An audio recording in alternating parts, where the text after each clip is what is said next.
Today is the day the provincial government has opened the doors for small communities to apply for funding under the Build Canada Fund. The Small Communities Fund targets cities with populations under 100,000. Local councillors say this city has no shortage of priority projects. And so Winnipeg...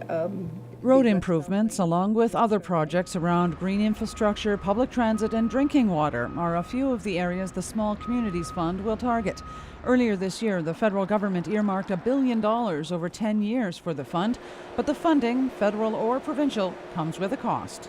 Any money that will come any community's way, they should be happy about, but it means that they also have to pony up their share. And so a community's capacity, their ability to pay, can be difficult.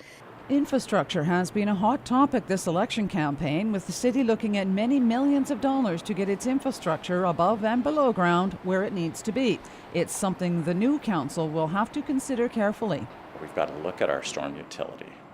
There's lots of pressure on the Performing Arts Centre. There's lots on Massage Place.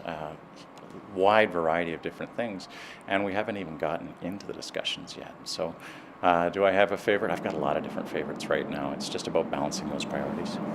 The provincial government is putting $327 million up for grabs, and with a lengthy list of unfunded projects, the city hopes to get a foothold early. There's no question that there are a ton of things that are the needs of this community, basic infrastructure items, buildings that we just talked about that need some attention, and so I think that you'll see as many dollars as possible will be applied for and scooped up by everyone across the province.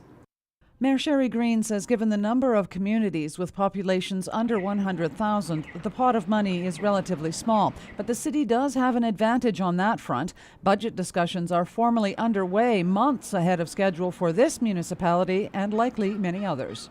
I think what's really important is that the new council that gets elected November 15th has to put some very key focus in, because we've got a grocery list of the things we need to do, or we've got a grocery list of the things we want to do. We have to very strategically think through what we want to do and make those decisions as early as possible. I think those that are shovel-ready, which is an expression we all know, but is really a difficult one, those that are ready will probably get their applications processed sooner.